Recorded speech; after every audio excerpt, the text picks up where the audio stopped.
Cette vision parle d'un temps à venir. Elle annonce la fin et elle s'accomplira. Si elle semble tarder, attends avec patience, car elle arrivera sûrement. Elle ne sera pas en retard. Habacuc 2:3. Parfois, dans la vie, tout semble lent. On attend, on espère, on se demande si Dieu écoute vraiment. Mais la Bible nous rassure. Ce que Dieu a répond au bon moment. Aux États-Unis, dans les Florida Keys, vivait un homme appelé Mel Fisher. Il cherchait un trésor au fond de la mer. Un bateau espagnol coulé en 1622. Chaque matin, pendant 16 ans, il envoyait ses plongeurs avec cette phrase simple « Aujourd'hui est le jour ». La vie était très dure pour lui. Il manquait souvent d'argent, vivait avec sa famille sur un bateau troué et il avait beaucoup de dettes.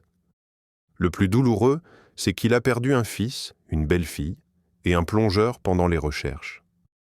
Malgré tout cela, Mel Fisher n'a jamais abandonné. Il a continué à croire, même quand les autres se moquaient de lui. Il répétait chaque jour « Aujourd'hui est le jour ».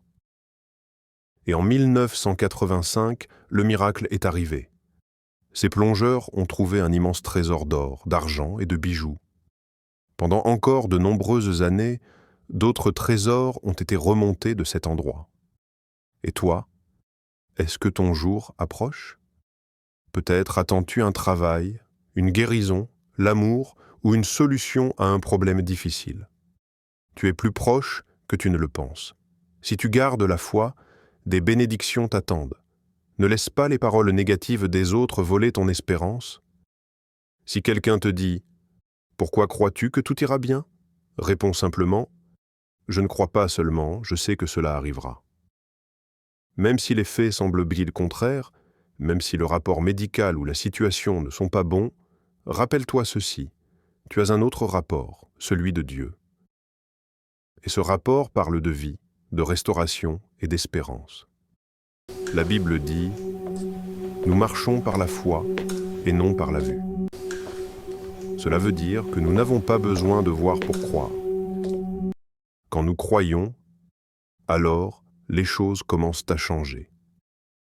C'est avec cet esprit que nous lisons ce livre, La couronne de Nabuchodonosor, la traque de Babylone à New Delhi. Ce livre raconte l'histoire de 3 générations d'une même famille. Dieu ne choisit pas le plus intelligent ni le plus fort, mais un petit-fils simple et ordinaire.